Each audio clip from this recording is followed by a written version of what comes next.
think station wagons are just boring wood-paneled grocery getters for suburban moms? You are completely wrong.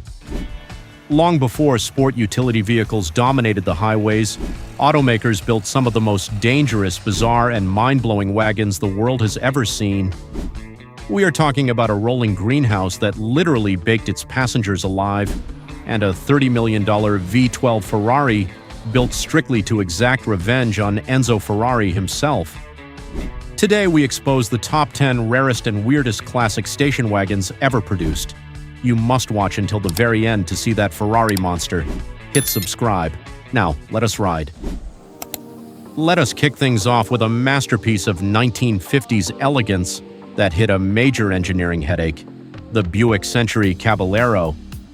Back in the day, automakers were obsessed with the pillarless hardtop look, meaning smooth, uninterrupted glass from the front all the way back. Buick decided to apply this sexy aesthetic to a heavy-duty family hauler weighing over 4,300 pounds. The result was visually stunning, especially when listening to the deep, throaty rumble of its 364 cubic inch nailhead V8 engine. However, removing that structural pillar in a long, heavy wagon created a massive nightmare for the engineers. The roof lacked support. This caused the heavy steel chassis to flex and rattle violently over every pothole. You could literally hear the heavy metal groaning and the doors clunking out of alignment if you took a corner too fast. Because it was so incredibly complex and expensive to manufacture, Buick pulled the plug after just 2 short years, making it an absolute rarity today that very few people have ever seen in person. Back in 1957, a brand new Caballero would set your granddad back about $3,700. Today, because of their sheer rarity and stunning chrome-drenched design, pristine examples are crossing the auction blocks for north of $100,000. Absolutely incredible. It is a gorgeous piece of history, but a flawed one. It scores a solid 6 on our weirdness scale for that risky roof design. Up next, we have the ultimate 70s road trip machine that brought the actual sky right into your back seat. If you grew up in the late 60s or 70s, this next wagon is pure nostalgia on 4 heavy wheels. The Oldsmobile Vista Cruiser is arguably the most famous family hauler in American pop culture. But what made it truly legendary was not just its massive size, it was the iconic tinted skylights, integrated right into the raised roof. Imagine laying back as a kid, staring up at the stars while the mighty 455 cubic inch Olds Rocket V8 engine roared under the long hood. Mechanically, the Vista Cruiser was an absolute beast, tipping the scales at roughly 4,500 pounds. The sound of shutting those massive solid steel doors was like closing a bank vault. A heavy, satisfying thud you just do not hear anymore. However, those beautiful glass skylights had a very dark side. As the rubber seals aged and baked in the hot summer sun, they became notorious for leaking, turning your prized family wagon into a mobile indoor aquarium during every single heavy rainstorm you drove through. Despite the occasional indoor shower, it was still the ultimate status symbol for the American suburban family. A fully loaded Vista Cruiser in 1970 had a suggested retail price of around $4,000. Try finding a mint condition model today. You will be shelling out over $60,000 at premium classic car auctions. Pure insanity. I give it a 7 out of 10 on the oddity scale. Get ready, because our next machine threw away the traditional trunk entirely and replaced it with a massive glass vault. When you think of a vintage Volvo wagon, you probably picture a slow, boxy tank. Well, erase that from your mind immediately, because the 1972 Volvo 1800 ES was an absolute spaceship of style. This was not a traditional family hauler. It was a sleek 2-door shooting brake sports wagon. Volvo took their famous sports car chassis and stretched the roofline, creating a wildly futuristic silhouette that weighed just over 2,500 pounds. It was light, incredibly nimble, and designed for pure European driving pleasure. The weirdest and most striking feature of this Swedish machine was its rear tailgate. Instead of a heavy steel hatch, the entire back door was a single massive frameless pane of tempered safety glass. Truly impressive. When you turned the key and popped it open, you were greeted by the sharp click of the metal hinges. Under the hood, its fuel-injected inline-4 engine buzzed with a distinct mechanical precision. It was light years ahead of the sloppy American carburetors of the era, pushing the car to over 100 miles per hour. It was a bold move, but they only built about 8,000 of these glass-backed beauties before strict United States safety bumper regulations killed the design completely. Such a shame. Originally priced around $5,000, these rare Swedish shooting brakes now fetch upwards of $50,000 for pristine survivors. It earns an 8 on our quirkiness scale for that all-glass rear end. It was a brilliant use of modern materials, which is ironic considering our next wagon flat-out lied to the world about what it was actually made of. Let us step back to the post-war era, a time when woody wagons were the height of luxury. True woodies had bodies handcrafted from actual structural timber, but the legendary American luxury brand, Packard, decided to play a massive trick on the wealthy elite with the 1948 station sedan. At first glance, it looked like a beautiful traditional woody wagon, but look closer, and you realize it was all a brilliant, expensive lie, covering a heavy steel frame that weighed nearly 4,200 pounds. Instead of a wooden framework, the station sedan used a solid, all-steel body. Packard then bolted panels of northern birchwood directly over the steel doors to mimic the classic look. It was the absolute anatomy of an over-engineered failure, clearly. Because wood and steel expand and contract at completely different rates under the hot sun, the wood panels would eventually warp, crack, and violently separate from the metal. The sound of a deteriorating Packard rattling down a dirt road was like a skeleton dancing inside a tin can. With a massive retail price of over $3,400 in 1948, which was serious Cadillac money back then, it was a spectacular sales flop. Today, calmly speaking, because restoring that bizarre wood-over-steel body is a restorer's absolute worst nightmare, a perfect survivor commands over $80,000 at elite auctions. It ranks a solid 8 on the weirdness scale for pure deception. It was heavy and complicated, but our next wagon went the complete opposite direction, using a material that blew people's minds back then. We are crossing the ocean to the United Kingdom for a car that completely redefined the concept of a fast wagon, the Reliant Scimitar GTE. Reliant was a quirky British company mostly known for building weird three-wheeled economy cars, but in 1968 they shocked the world by dropping this aggressive two-door sports wagon. Look at this. The craziest part? The body was made entirely out of lightweight fiberglass. This brought the weight down to just 2,600 pounds, making it incredibly quick, and better yet, completely rust-proof. Power came from a robust Ford Essex V6 engine. Firing it up rewarded you with a raspy, aggressive bark from its twin exhausts, a sound that demanded respect on the British motorways. It could easily hit 120 miles per hour. It was essentially a British muscle car, with enough room in the back to haul hunting gear. It was so incredibly cool that British royalty loved it. Princess Anne famously owned 8 different models, blasting past the paparazzi on the winding country roads of England. Before we talk price, let us take a quick pit stop. We are halfway through this crazy list. Have any of you veterans out there ever actually seen one of these fiberglass British beasts on American soil? Drop a comment down below with your home state. Back in the 70s, it cost roughly $6,000. Today, they remain a highly affordable classic, often selling for just $20,000. It was sleek and sporty, which is the exact opposite of the bizarre bubble-shaped UFO that comes up next.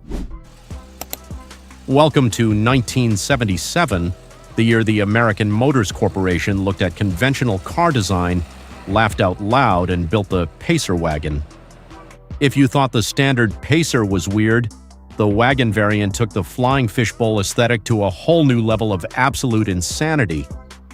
They designed this car from the inside out, making it incredibly wide as a full-size luxury car, but chopped it very short. The result was a bulbous, glass-heavy monstrosity weighing roughly 3,400 pounds that defied all logic. Here is the absolute craziest engineering quirk. The doors were asymmetrical.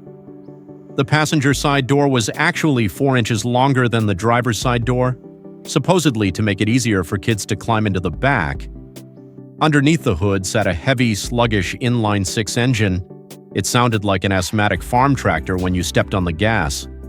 And because of all that heavy glass, the interior turned into a literal greenhouse, roasting the passengers while the struggling air conditioning unit hissed and rattled completely in vain. It was an undeniable commercial failure, widely mocked in pop culture. The original suggested retail price was around $3,800. For decades, you could not even give a Pacer wagon away for free. But nostalgia is funny. Thanks to its ironically cool status, a pristine Pacer wagon recently shocked the entire world by selling for over $30,000 at auction. It gets a 9 out of 10 for maximum weirdness. It was a bizarre American experiment, but trust the French to make something far weirder. Prepare to have your mind completely blown by French engineering. The Citroën DS Safari, also known as the Break, did not just look like an alien spaceship, it also drove like one. While American wagons were bouncing around on crude steel leaf springs, Citroën introduced an alien technology, the high-drop pneumatic suspension system. There were no traditional springs or shock absorbers anywhere. Instead, this heavy 3,000-pound wagon floated effortlessly on spheres of compressed nitrogen gas and highly specialized green hydraulic fluid, providing a ride unlike anything on Earth. When you fired up the 4-cylinder engine, you would hear a distinct mechanical whir and a high-pitched hiss as the hydraulic pump engaged. The entire car would literally rise off the ground, leveling itself perfectly no matter how much weight you crammed into the massive trunk. You could drive this wagon across a plowed farm field at 60 miles per hour, and the ride inside would be as smooth as glass. It was so incredibly stable that it could actually drive on just 3 wheels if you suffered a blowout. It was a supreme technological marvel, but its flaw lay in extreme complexity. If that high-pressure hydraulic system sprang a leak, the car would collapse, leaving you with no steering and no brakes, bleeding green fluid everywhere. Terrifying. Costing around $4,000 originally, a fully functioning, leak-free Safari today is a rare unicorn commanding over $60,000 from hardcore collectors. It scores a 9 for its alien technology. It had crazy suspension, but our next American wagon had a heavy steel roof that literally vanished into thin air. In 1963, the struggling Studebaker Corporation was desperate for a massive hit. Their designer came up with an idea that sounded absolutely brilliant on paper. What if a family station wagon could also be a pickup truck? Enter the Studebaker Wagonaire. Its incredible party trick was a massive rear roof section that manually unlocked, slid forward, and locked into place over the rear passenger seats. This left the cargo area completely open to the sky, allowing you to haul a full-sized refrigerator standing straight up in the back. To operate it, you had to manually crank a heavy metal handle. You would hear the gears grind and the thick steel track squeal as the heavy roof panel slid forward with a loud metallic clang. It was a very cool concept. But here is the fatal engineering flaw: water. The rubber weather seals on that sliding roof were completely inadequate. The first time you drove a Wagonaire through a car wash or got caught in rain, gallons of water would pour directly onto the back of your passengers' necks. Because of the catastrophic leaking issues and the company's looming bankruptcy, the Wagonaire was a massive market failure. You could buy one brand new for about $2,700 back then.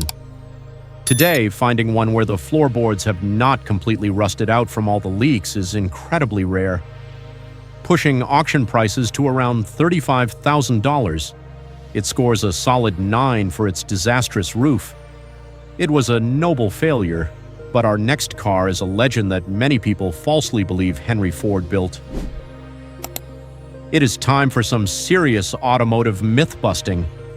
If you spend enough time at classic car shows, you have probably heard wild rumors about the mythical 1966 Ford Mustang station wagon. People swear their neighbor bought one straight from a dealership. Let me set the record straight right now. Ford Motor Company never mass-produced a Mustang station wagon. What you are looking at is the ultimate automotive unicorn. Custom, coach-built masterpieces created by independent designers who thought the iconic pony car needed a much bigger trunk for luggage. The most famous of these was built by an advertising executive who hired a custom shop to graft a fiberglass roof from a Ford Country Squire directly onto a Mustang coupe. The result was breathtaking. It retained the aggressive muscle car stance and the roaring 289 cubic inch V8 engine that shook the pavement while adding a sleek wagon rear end. The glorious sound of that high-revving Ford V8 mixed with the practicality of a wagon made it the coolest grocery getter on planet Earth. Ford executives actually evaluated the prototype but ultimately killed the project, fearing it would ruin the Mustang's sporty image. Because they are all custom one-offs, pricing them is almost impossible. A documented era-correct coach-built Mustang wagon can easily spark a massive bidding war, soaring past $150,000 today. It breaks our weirdness scale simply because it should not exist. It is the greatest American what-if. But absolutely nothing compares to the sheer madness, extreme rarity, and astronomical price tag of our final mind-blowing European wagon. This is it, the absolute pinnacle of weird, rare, and outrageously expensive wagons. But let us get one thing crystal clear right away. The 1962 Ferrari 250 GT bread van was not built to take the kids to soccer practice. Certainly not. It was built for one reason only: pure, unadulterated revenge. The story goes that a wealthy racing team owner had a massive falling out with Enzo Ferrari. Enzo, being incredibly stubborn, refused to sell him a car, so he built his own wagon to crush Enzo. They took a standard Ferrari and radically altered the aerodynamics. They chopped the front nose to a razor-sharp point and extended the roofline straight back, chopping it off in a flat vertical tail.